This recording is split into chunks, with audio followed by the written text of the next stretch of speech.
am I? I'm your humble pleb presenter for the next 20 minutes. And up on screen, you can see just a little bit about some projects I have going at the moment underway and some recent interviews. But that's not important. It's the principles and message and protocol that is. And so we'll get into that. Just like Neo, we don't have much time. So disclaimers. I am not a technical guy per se. So anyone can use Bisq. Not here to shield Bisq per se. It's very much, again, the underlying principles, which we'll get to. There are other peer-to-peer platforms out there that have pros and cons. I use Bisq. I think it's the best. But yeah, certainly happy to hear alternatives. I'm not part of Bisq DAO, so decentralized autonomous organization. No affiliation, no conflicts there. The conflict is my self-interest, so, passion for liberty, building the peer-to-peer Bitcoin community, and cons. It's increasing competition for people who want to buy Bitcoin on Bisq. But the pros is that long-term liquidity for myself and everyone else. Now, is this financial advice? Very fiat. Something couldn't be more fiat than that, I think. There's no customer service that you can call to reverse an on-chain transaction. So it's not really finance either. It's we're talking about separation of money and state, and so I'd say more economic / self-sovereignty advice, not so much finance advice.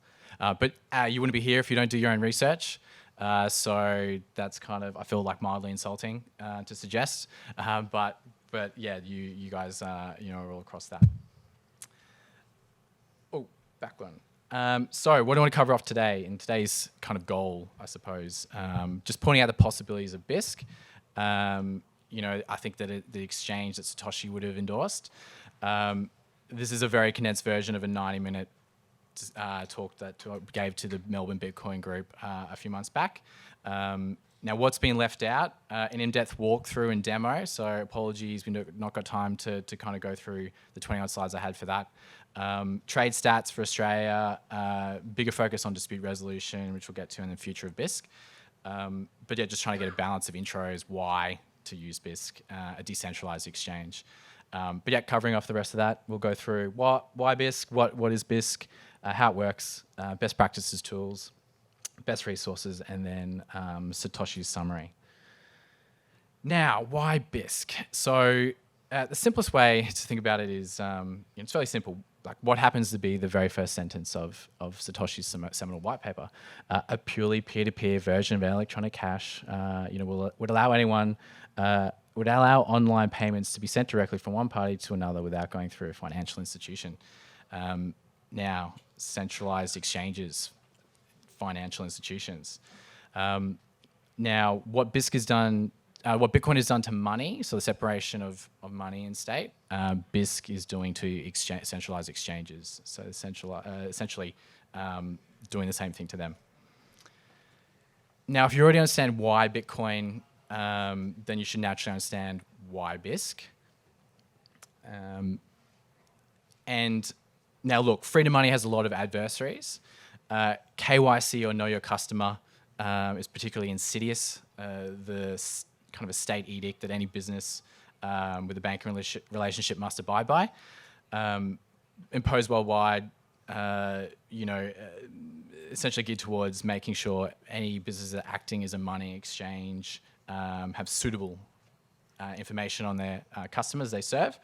Now, if you purchase through a centralized exchange, you're essentially tagging your identity with Bitcoin, and it makes it trivial for surveillance firms, those acting with states, or companies in particular, to track your spending habits, prevent you from using other services, confiscating your Bitcoin, and coming after and extorting you.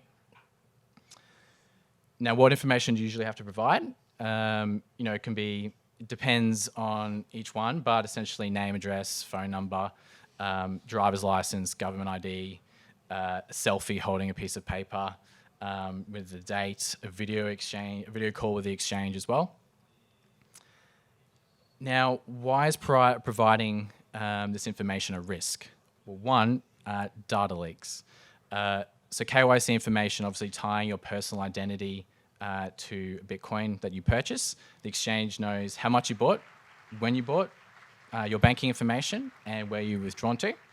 And now a central party holding millions of people's sensitive and personal information creates a huge honeypot to be stolen. If your company's got incompetent security practices, top left, I think, is like Ledger. I forget if it was through the Shopify app or whatever, but like personal address and information was essentially hacked and being sold on the dark net. How would you feel if your name, address, photo, how much you bought, or your wealth, was being sold on the dark net? So big risk there. 2 is censorship. Most of the exchanges work directly with chain analysis surveillance firms to remain compliant. The complete transparent nature of Bitcoin on the time chain means that anyone with correct tool set can follow your activity. Now, if you withdraw to or deposit from an entity that an exchange does not like, they can either freeze or close your account, not exactly fitting with the censorship-resistant properties of Bitcoin, and it's known for. 3 is confiscation. Now, less likely here, but US example, Executive Order 6102, Roosevelt, in relation to gold, forbidding the hoarding of gold coins, gold bullion, gold certificates within the US. And that was in the land of the free. Now, if the state was to exercise a similar arbitrary ad hoc legislation against Bitcoin here or anywhere else, that if you're bought through a centralized exchange with the KYC information, it becomes a very easy target for confiscation. Now, summary, so yes, data leaks, massive honeypot, confiscation, less likely here, but they will come at you after other ways in terms of extortion, which is from the Gang of Thieves writ large, and then censorship as well. Now, given Bitcoin separates money and state, it is very helpful to understand the nature of money, but also the nature of the state. So the mass, so what we have on screen here, there's a few good introductory texts. Murray Rothbard's Anatomy of the State. We've got For a New Liberty and Ethics of Liberty. In particular, if you had one kind of subcontext to this, I'd suggest reading Ethics of Liberty, in particular chapter 24, the moral status of relations to the state, which might give a bit of my vibes, make it a bit more clearer.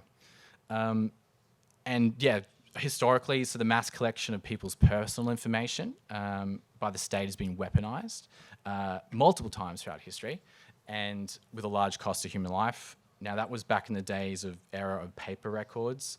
Imagine the potential fallout possible with today's efficient systems, data collection systems. Now, freedom means trading what you want, when you want, with whom you want, without permission. Now, I can see some of you are kind of getting it or, already get it. So now enter Bisq. What is Bisq? We have free and open source software. It's built on top of Bitcoin. It's a cross-platform desktop application that allows anyone to sell and buy Bitcoin for national currencies. It's a trading protocol that allows individuals to exchange directly with one another over the internet, eliminating the need for trusted third parties. And then it's a peer-to-peer network where Bisq applications kind of discover each other, connect, and then work with each other to implement the trading protocol. And then it's fully peer-to-peer, and so no central kind of points of failure. Now, how does Bisq compare to a centralized exchange? Now, the key thing here is Bisq is not trying to be an electronic kind of high-volume exchange. It's really best to imagine it as like a Bitcoin city square where everyone kind of comes together to sell their wares. And in this instance, it kind of happens to be, there's a global market of settlement types where people are buying and selling their settlement types. And Bitcoin is the universal medium of exchange. So in a sense, you could say that yeah, when you're working with Bitcoin, so there's also like the element of trust which is introduced, which is really just the key takeaway. But when they're reintroducing trust, yeah, you're essentially they can use fiduciary media where they don't actually have the Bitcoin. So kind of a sub point being, if you don't have the keys, it's not your coins. You probably heard that very well. There's no risk with BISC because you control the coins, and so you know exactly what you've got. In summary, yeah, there's no ID, so get started pretty much straight away. Decentralized, fully peer-to-peer network, built on top of Tor. It's code, it's not a company. Safe, so strong incentives for traders, buyers, sellers to play fairly. Incentive structures built in. All Bitcoin trades are secured in 2 of 2 multi-sig. So both traders have to pay a security deposit. We kind of get into this a little bit later, but yeah, there's also dispute resolution, which we'll go through briefly. But when trading fiat currency for Bitcoin, sometimes there's chargeback risks that exist. But so BIS kind of focuses on ones that are less, like for example, PayID. There's no way to charge back that. Private, BIS does not keep any private data. No registration, no central servers. The data is encrypted. So only when you accept a trade with someone do you then get that personal information, the bank account details to send. So it's not kind of all publicly out there. And then there's also, as part of the protocol, you can delete, after a certain time, that personal information gets scraped and deleted as well. Open, so free open source software. Easy to use. It might seem overwhelming, but it's not. And the benefits kind of summarize comparing to other exchanges here. Sub in BTC markets or Binance for Coinbase. Also, I suppose an update, local Bitcoins, close down after a decade. Potentially KYC compliance costs, a likely culprit or threats from the state. Now, how does BISC work? In a nutshell, so imagine you want to buy Bitcoin in exchange for Australian dollars. In BIS terminology, we're the buyer of Bitcoin and looking for a seller of Bitcoin who will accept Australian dollars as payment. Now, to complete a trade on BISC, you have to follow a series of steps. First off, pretty straightforward, downloading and installing BISC.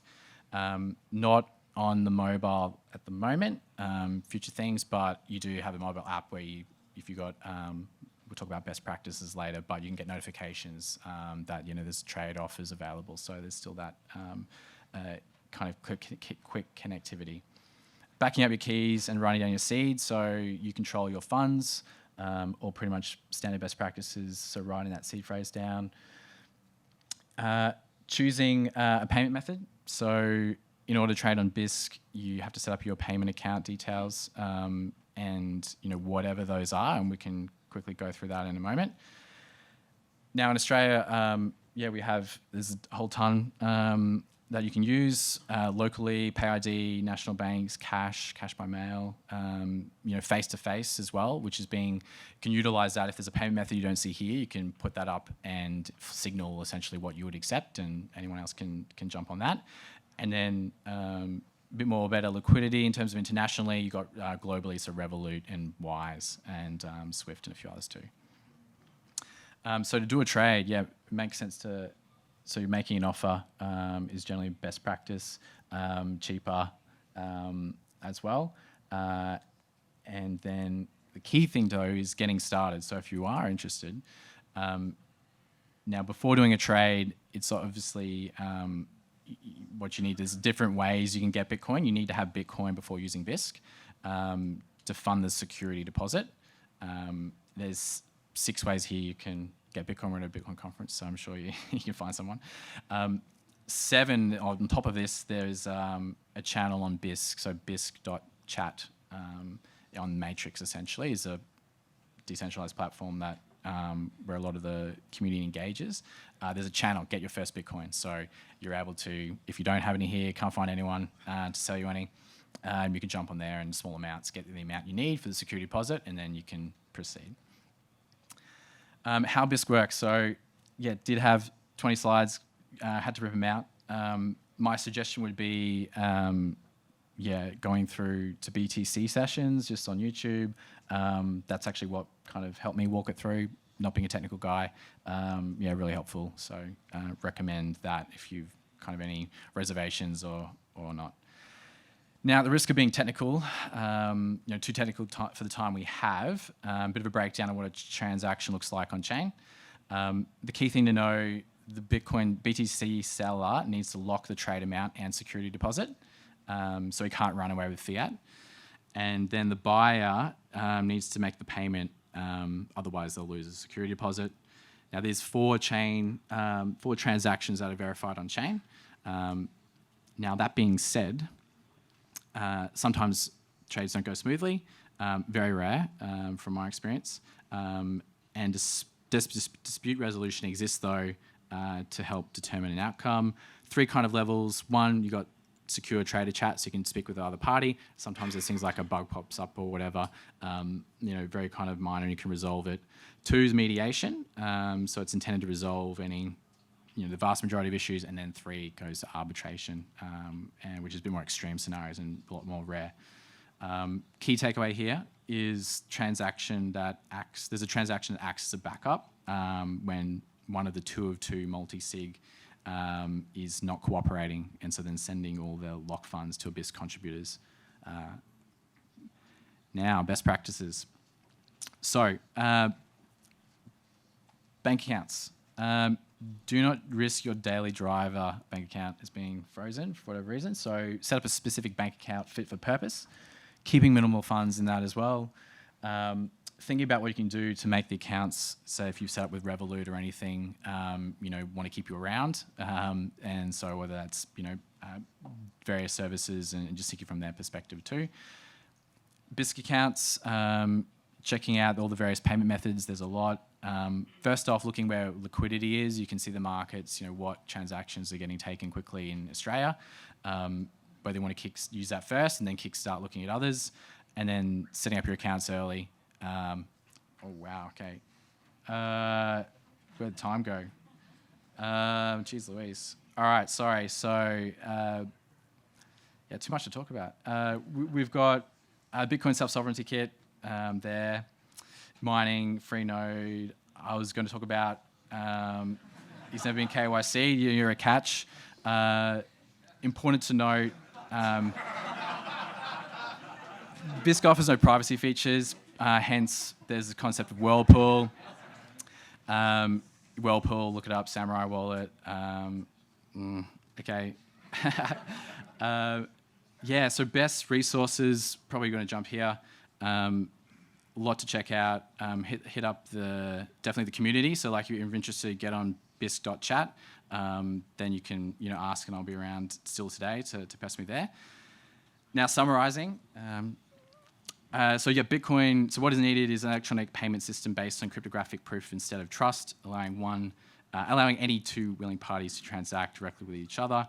Thank you, Satoshi. Bitcoin is separation of money and state. And Bisq is, I think, the only exchange that Satoshi would be proud to use. And then... There are many places to buy Bitcoin. Summary. They collect your personal information and jeopardize your privacy. KYC is the illicit activity. Bisq is open source. It does not collect user data. You keep your private keys, create or take offers to trade peer-to-peer, and keep your Bitcoin private and secure.